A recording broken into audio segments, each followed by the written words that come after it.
le Hezbollah ne permettrait évidemment pas, dans la situation présente, une forme de normalisation avec Israël.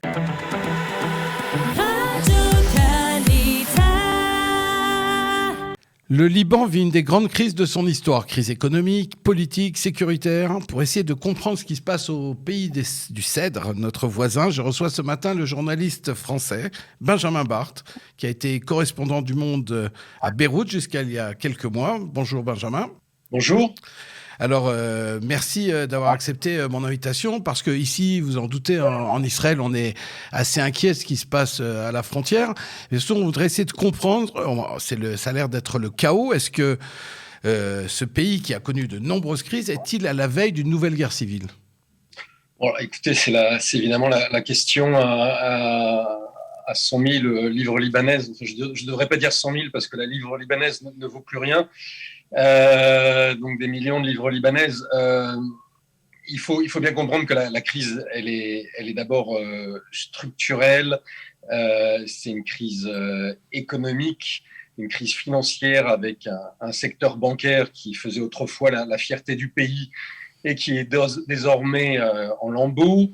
Derrière cette crise bancaire, il y a eu en cascade une autre série de crises, une crise économique avec un appauvrissement de la population qui est à la fois confrontée à une hausse hyperbolique des prix des biens de consommation et puis à une dépréciation de la valeur de la monnaie.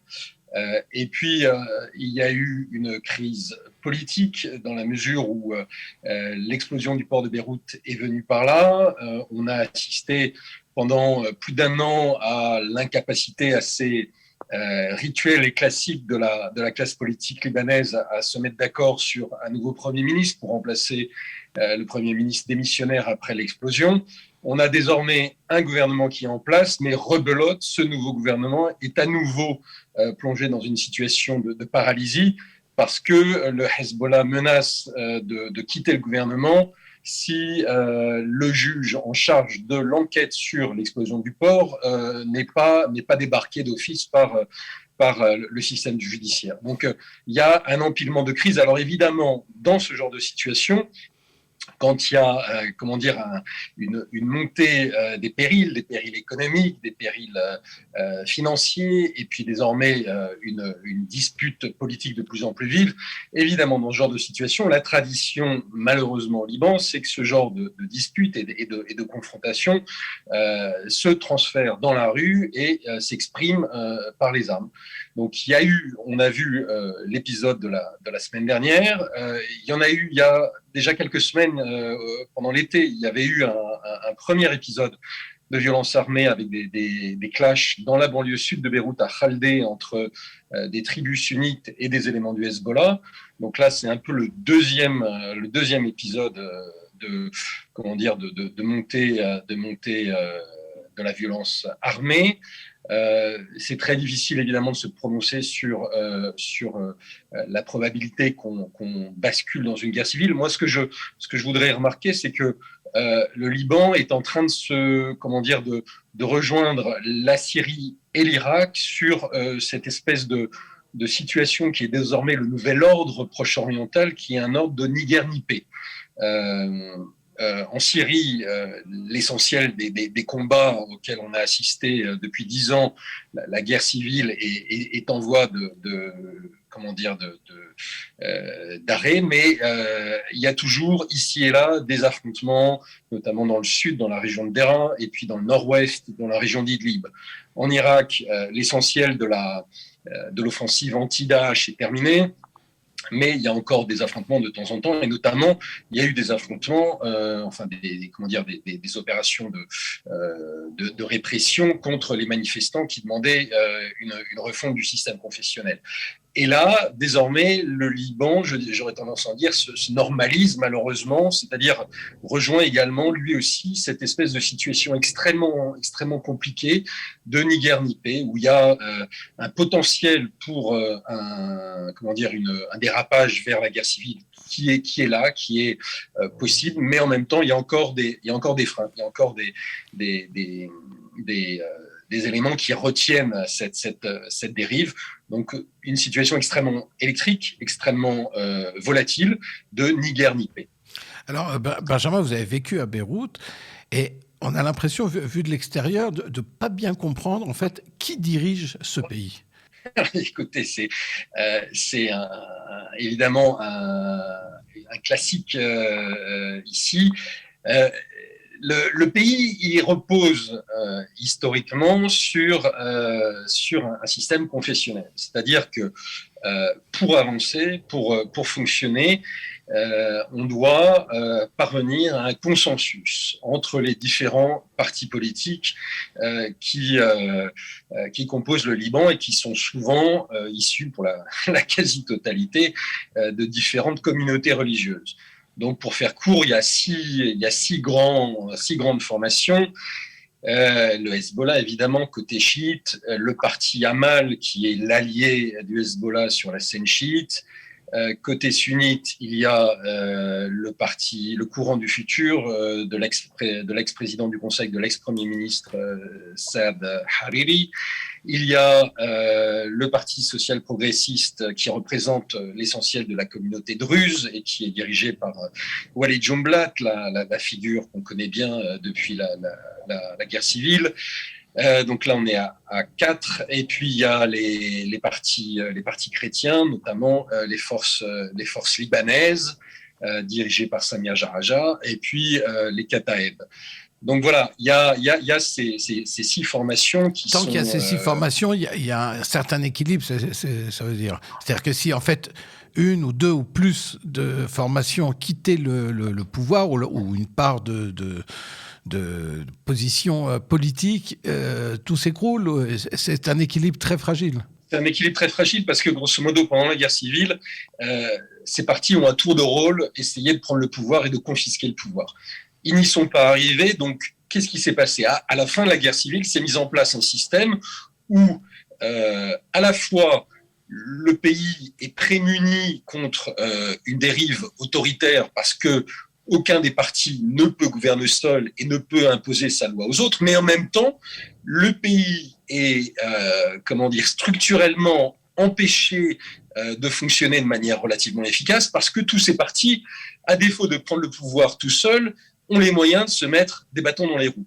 Donc le Liban, il est à la fois dans l'incapacité d'évoluer vers un système autocratique et à la fois, il faut s'en féliciter, et en même temps, ces dernières années, on a l'impression que les dysfonctionnements sont devenus quasiment institutionnels, sont rentrés dans le système, font partie du système parce que les coalitions ne fonctionnent pas bien et grosso modo, le gouvernement est devenu un décalque du Parlement. On est surtout depuis l'accord de Doha qui avait permis de dépasser très momentanément une période de bouclage. L'accord de Doha, c'était en 2008. Depuis l'accord de Doha, le système libanais privilégie la formation de gouvernements d'unité. Alors là, pour le coup, c'est pas totalement le cas parce que les forces libanaises ne participent pas au gouvernement. Mais sinon, la plupart des autres forces sont représentées au gouvernement. Et donc, on arrive dans une espèce de vétocratie. Vous voyez, le système confessionnel a dégénéré en vétocratie, c'est-à-dire que chacun, en permanence, bloque son adversaire, empêche son adversaire d'avancer ses pions. Et donc, le blocage, le dysfonctionnement est quasi institutionnalisé. Alors, est-ce que face à au souci, au chaos libanais, est-ce que ici, en Israël, est-ce que les autorités israéliennes doivent s'inquiéter d'un éventuel conflit avec le Hezbollah ? Depuis 2006, la situation reste toujours tendue, mais est-ce que la situation actuelle au Liban peut dégénérer vers un conflit entre Israël et le Hezbollah ?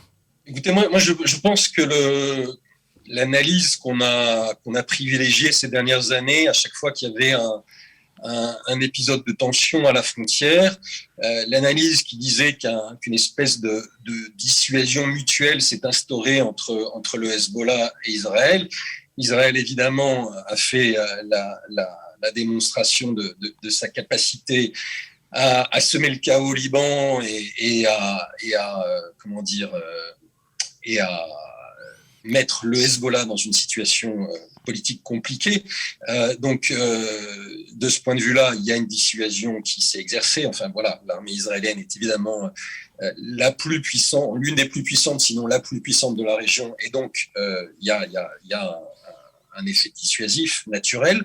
Le Hezbollah, lui aussi, pendant la guerre de 2006, a fait la preuve de sa capacité de dissuasion en tirant jusqu'à la dernière minute des missiles sur le territoire israélien. Donc, et depuis cette date, le Hezbollah a gagné en puissance très largement. Ses forces se sont aguerries pendant le conflit syrien, où ils ont été déployés aux côtés des forces loyalistes. Donc, on sait aussi que l'arsenal du Hezbollah a gagné en précision et a gagné en portée. Donc, il y a, je pense, pour l'instant, à mon avis, une espèce de dissuasion mutuelle qui reste en place, qui fait que ni l'un ni l'autre n'ont intérêt pour l'instant à mettre le feu à ce baril de poudre. Le baril de poudre existe, hein, il y a mille raisons pour lesquelles ça pourrait déraper, mais encore faut-il une décision assumée d'un côté ou de l'autre pour actionner le détonateur. Je pense que pour l'instant, on n'est pas encore dans cette situation-là. Le Hezbollah a beaucoup de problèmes sur la scène intérieure libanaise, politique, et il n'a pas intérêt à ouvrir un front extérieur en plus de toutes les difficultés qu'il a sur la scène politique libanaise. Alors, une dernière question, Benjamin. Vous avez suivi de près les accords d'Abraham, ces accords entre Israël et un certain nombre de pays arabes dans la région. Est-ce qu'on peut imaginer un jour le Liban, avec qui finalement Israël a eu des bonnes relations, mais il y a très longtemps, un Liban peut-être sans le Hezbollah, qui pourrait signer une paix durable avec Israël? Est-ce qu'aujourd'hui, on a vu que le conflit n'a pas l'air... avec le Hezbollah n'a pas l'air d'être imminent en tout cas. Est-ce qu'on pourrait au contraire, à contrario, imaginer que sous la pression d'autres pays arabes, peut-être l'administration américaine, le Liban pourrait se rapprocher d'Israël? Écoutez, c'est une question compliquée. En off, il y a certains hommes politiques libanais, notamment au sein de la droite chrétienne, ça c'est pas un secret, caresse le projet, aimerait approfondir, en tout cas officialiser des relations qui ont existé évidemment dans le passé durant la guerre civile, notamment du côté des Kataeb, des phalanges. Maintenant, ils n'osent pas le dire en public. Et puis, il y a évidemment, vous l'avez mentionné, cet obstacle qui est pas mince, qui est celui du Hezbollah. Le Hezbollah, évidemment, qui est un relais de la dissuasion iranienne dans la région, qui est un relais du dispositif sécuritaire iranien au Levant. Le Hezbollah ne permettrait évidemment pas, dans la situation présente, une forme de normalisation avec Israël. Donc, ce projet-là, enfin cette éventualité-là, si tant est qu'elle puisse exister dans la tête de quelques responsables israéliens, quelques responsables libanais, ne me semble pas du tout à l'ordre du jour. On l'a vu notamment sur le dossier de l'exploration pétrolière en Méditerranée. Vous savez qu'il y a ce problème de délimitation des zones de forage à la frontière maritime israélo-libanaise. Et pour l'instant, quand bien même les négociations ont commencé par l'entremise des Américains... Vous le rappelez, il y a des négociations entre Israël et le Liban, Benjamin, quand même. En ce moment, il y a des négociations entre Israël et le Liban. Oui, bien sûr, mais qui n'avancent pas. Enfin, il y a un dialogue, on peut imaginer... qu'un jour, ce dialogue pourrait reprendre officiellement. Mais vous avez raison, on a l'air d'être assez éloigné pour l'instant d'une normalisation entre les deux pays. Oui. Pour l'instant, il y a effectivement des pourparlers.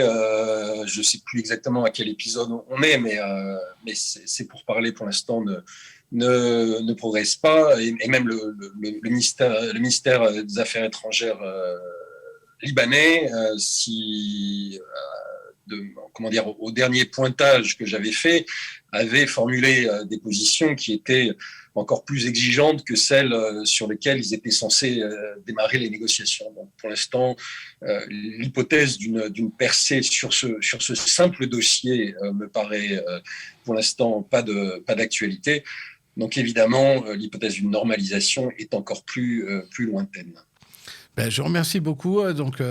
Benjamin Barthes, journaliste au Monde, spécialiste du Proche-Orient. À très bientôt sur nos ondes. Merci Benjamin. Merci à vous. Au revoir.